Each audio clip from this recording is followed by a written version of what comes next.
નમસ્કાર. TYBA paper number 11. Karl માર્ક્સનો ઇતિહાસનો ભૌતિકવાદનો ખ્યાલ સમજાવો. પ્રસ્તાવના. સમાજશાસ્ત્રના વિકાસમાં ઓગસ્ટ કોમ્ટ પછી કાર્લ માર્ક્સનો ફાળો મહત્વનો છે. માર્ક્સની વિચારસરણીની અસર નીચે સમાજશાસ્ત્રનો અભ્યાસ કરવાની એક નવી દ્રષ્ટિનો વિકાસ થયો છે, જેને સંઘર્ષવાદ તરીકે ઓળખવામાં આવે છે. ઓગસ્ટ કોમ્ટ દ્વારા સમાજશાસ્ત્રનો અભ્યાસ કરવાની કાર્યવાદી શાખા શરૂ થઈ છે અને માર્ક્સ દ્વારા સંઘર્ષવાદી શાખા શરૂ થઈ છે. માર્ક્સનો જન્મ જર્મનીમાં યહૂદી કુટુંબમાં ગરીબ ઘરમાં થયો હતો. તેમની કુટુંબની પરિસ્થિતિ અત્યંત ગરીબ હતી, પરંતુ બાળપણમાં જ્યાં તેઓ અભ્યાસ કરતા હતા ત્યાં કોઈ પણ અભ્યાસ થાય તો તેનો વિરોધ ઉઠાવતા. યુવાન વયે યુરોપની સરકાર સાથે પડકાર ફેંકતા લખાણો લખ્યા. ત્યારબાદ તેમની ત્યાંથી કાઢી મૂકવામાં આવ્યા. તેમની પત્ની અને 3 બાળકો હતા. તેમના 2 મોટા બાળકોના મૃત્યુ પામ્યા હતા. ત્યારબાદ નાના બાળકનું જ્યારે મૃત્યુ થયું ત્યારે શરીર ઉપર કફન નાખવા માટે પણ પૈસા ન હતા. આ સમયે તેમની પત્નીએ તેના વસ્ત્રો બાળકના શરીર ઉપર કફન તરીકે નાખીને આખો દિવસ નગ્ન અવસ્થામાં ઘરમાં રહેવું પડ્યું હતું. ત્યારે પણ તેઓ હિંમત ન હાર્યા હતા. થોડા સમય બાદ તેમની પત્નીનું પણ મૃત્યુ કેન્સર જેવી ઘાતક બીમારીથી થયું. ત્યારે પણ તેઓ હિંમતપૂર્વક તેમની કામગીરી કરતા હતા, વાંચન અધ્યયન કરતા હતા. કાર્લ માર્ક્સ મોટાભાગના વિચારો ભૌતિક પાયા પરનો છે. તેમના વિચારો એ આંદોલનની પ્રક્રિયા એ જગતના ઇતિહાસમાં નામ આપ્યું છે. તેઓ જટિલ વિચારક હતા. તેની અસર અર્થશાસ્ત્ર, રાજ્યશાસ્ત્ર, તત્વજ્ઞાન, ઇતિહાસ, સમાજશાસ્ત્ર, માનવશાસ્ત્ર બધી જ શાખાઓમાં જોવા મળે છે. તેમનો મહત્વનો ગ્રંથ દાસ કેપિટલ છે, જે વિશ્વમાં મહત્વનું સ્થાન ધરાવે છે. તેઓ જીવન જીવ્યા ત્યાં સુધી સતત સંઘર્ષમય રહ્યા. માનવ સમાજની ઉન્નતિ, પરિવર્તનની પ્રક્રિયા, ભૌતિકવાદનો આશરો લઈ કાર્લ માર્ક્સ એ જ રીતે ભૌતિકવાદનો ખ્યાલ પણ માનવ સમાજ માટે ઉપયોગ થાય તે બનાવ્યો છે. એ દ્રષ્ટિએ સામાજિક પ્રક્રિયા અને સામાજિક ઉત્ક્રાંતિને સમજવા માટે ઐતિહાસિક ભૌતિકવાદનો ખ્યાલ રજૂ કર્યો છે. ઐતિહાસિક ભૌતિકવાદનો ખ્યાલ. ઇતિહાસ એટલે આર્થિક, સામાજિક, રાજકીય, ધાર્મિક વગેરે ઘટનાચક્ર તથા માનવ વિકાસની ગાથા આલેખતો ગ્રંથ છે. જ્યારે ભૌતિક એટલે આર્થિક રચના, ઉત્પાદન પરિબળો અને તેની સાથે માનવ સમાજ સંબંધોનું નિરૂપણ. માર્ક્સ અહીં ઇતિહાસના ભૌતિક દ્રષ્ટિએ જોતા કહે છે કે માનવીની ઉત્પત્તિથી માંડીને વર્તમાન સમય માનવીનો ઇતિહાસ જો ડોકિયું કરે તો તેની સાથે ભૌતિક તત્વ સતત સંકળાયેલું જોવા મળે છે. એમાં પહેલો મુદ્દો છે સમાજ વિશે માર્ક્સના ઐતિહાસિક ખ્યાલ. માર્ક્સ કહે છે કે આજનો સમાજ અનેકવિધ પરિબળોમાંથી પસાર થઈ વિકાસ પામે છે. આ પ્રક્રિયાને સમજવા માટે માનવ સમાજનો ઇતિહાસ અને તેની મૂળભૂત વાસ્તવિકતા જાણવી જરૂરી છે. એમાં પહેલો મુદ્દો છે સામાજિક ઉત્ક્રાંતિ. માર્ક્સ કહે છે કે સમાજનો ક્રમિક વિકાસ ભૌતિક તત્વો કે ઉત્પાદન વ્યવસ્થામાં પરિવર્તન આવતા થયો છે. શરૂઆતના સમયમાં લોકોની જાગૃતિ સીમિત હતી, તેથી ઉત્પાદન વ્યવસ્થા પણ નિમ્ન સ્તરની હતી. આથી તે વખતનો સમાજ આદિમ સામ્યવાદી સમાજ કહેવાતો. તેમાં ભૌતિક પરિસ્થિતિ કેવા પ્રકારની હતી, તેમાં કેવું પરિવર્તન આવ્યું અને તેની અસરથી માનવ સમાજના સ્વરૂપમાં પણ કેવું પરિવર્તન આવ્યું તે સમજવાની આ પ્રક્રિયાને ઇતિહાસનો ભૌતિકવાદ કહે છે. ટૂંકમાં આ ખ્યાલ સામાજિક ઉત્ક્રાંતિના સિદ્ધાંત દ્વારા વિકસેલો જોવા મળે છે. બીજું, સમાજનું વર્ગીકરણ. એમાં પહેલો પોઈન્ટ છે આદિમ સામ્યવાદી સમાજ. માનવ ઇતિહાસનો પ્રથમ સમાજ સાદો અને સરળ હતો, જે ઘણા લાંબા વર્ષો સુધી અસ્તિત્વ ધરાવતો રહ્યો છે. તે સમયમાં ઉત્પાદનના સાધનો સીમિત હતા અને પછાત હતા. ઉત્પાદનના સાધનોની માલિકી સામૂહિક હતી. માનવીઓ વચ્ચે તફાવત નિમ્ન હતા અને જરૂરિયાતો મર્યાદિત હતી. બીજું, વર્ગ સમાજ. માર્ક્સ કહે છે કે આદિમ સામ્યવાદી સમાજમાંથી પરિવર્તન પામતા વર્ગ સમાજનું સ્વરૂપ વિકાસ પામ્યું. કારણ કે ઉત્પાદનના સાધનોનું સ્વરૂપ બદલાતા ઉત્પાદનના સાધનો સાથે માનવીના સંબંધોમાં પરિવર્તન આવ્યું, જેના વડ સ્વરૂપે સમાજમાં વર્ગ સમાજ ઉદ્ભવ પામ્યો. આમ 2 સ્વરૂપમાં વર્ગ સમાજો ઉદ્ભવ્યા, જેને માર્ક્સ નીચે મુજબ વર્ગીકૃત કરે છે: માલિક વર્ગ અને ગુલામ વર્ગ.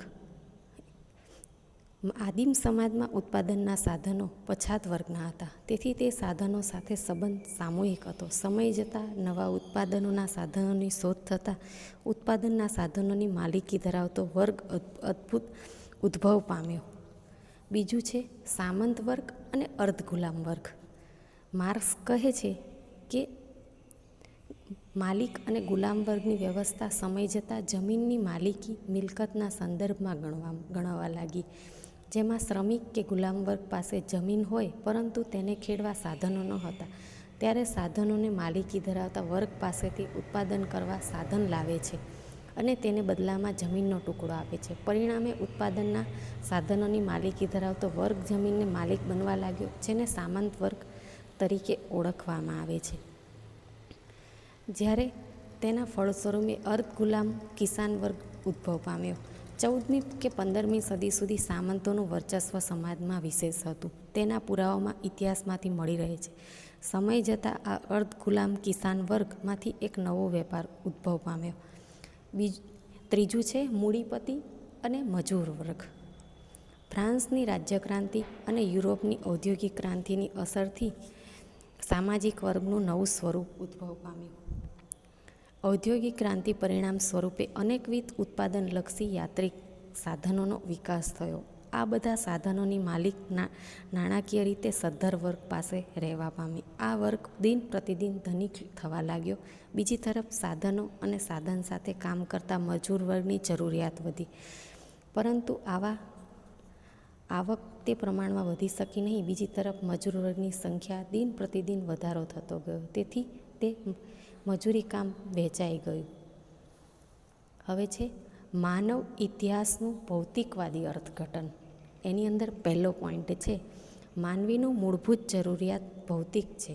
એની અંદર માર્ક્સ કહે છે કે માનવીનો પ્રથમ પ્રયાસ જીવંત રહેવાનો હોય છે.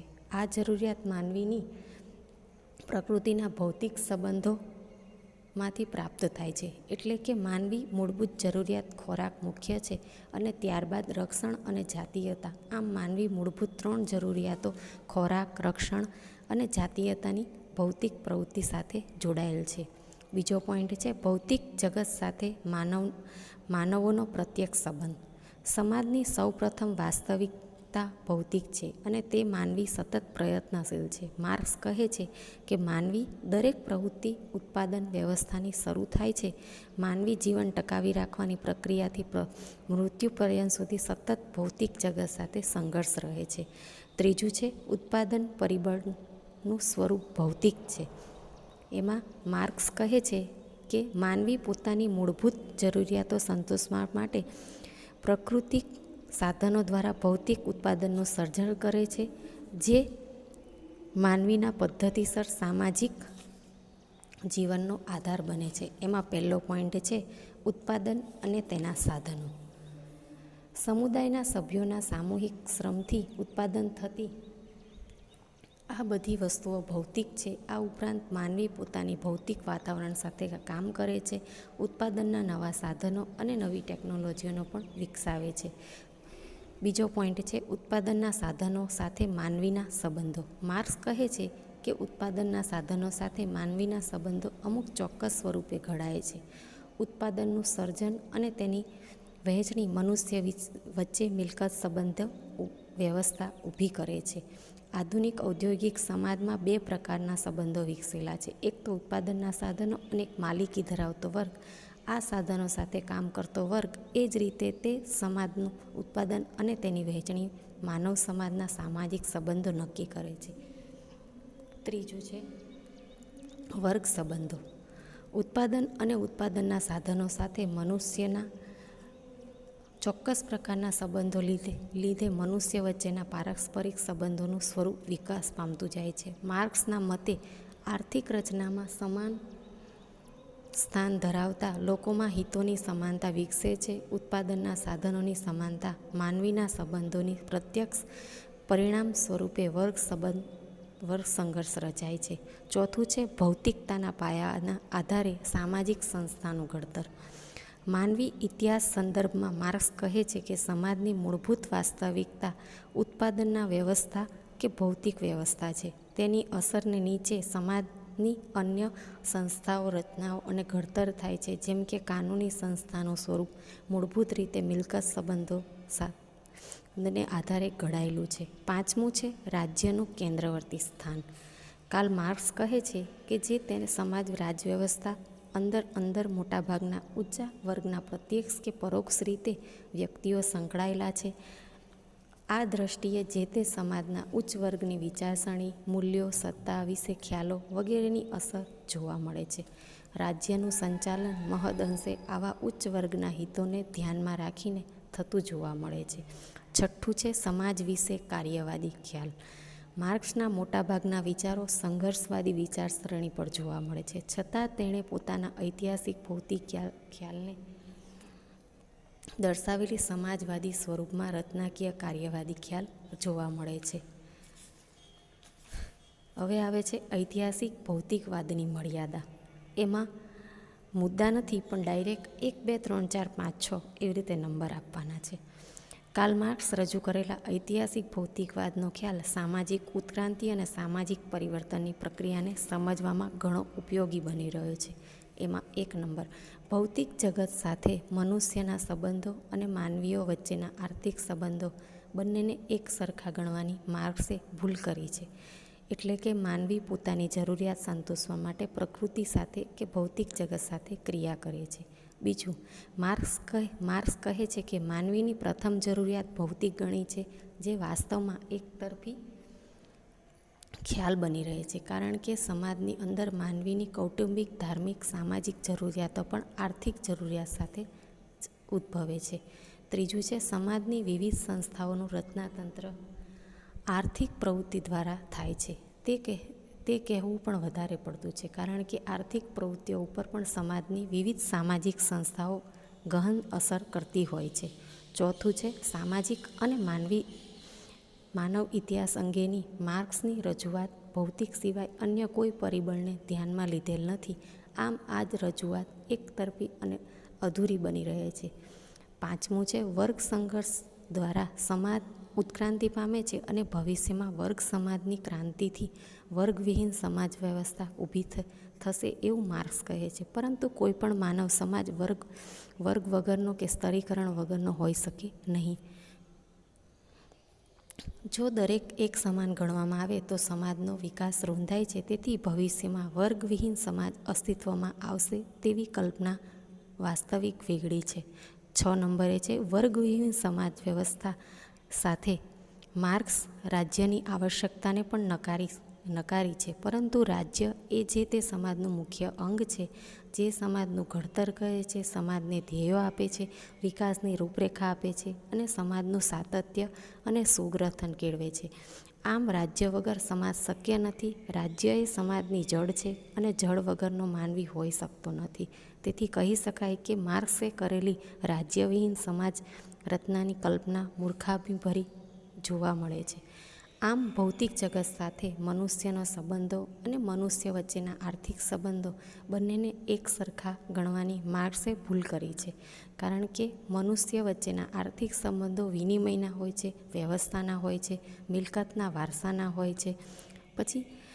અને આ સંબંધો મનુષ્ય વચ્ચે રહેવા લાગ્યા છે અને વ્યવહારલક્ષી સંબંધોની માત્રાને આધારે હોય છે, જ્યારે ભૌતિક જગત સાથે ઉત્પાદનલક્ષી અને કરારલક્ષી સંબંધો હોય છે.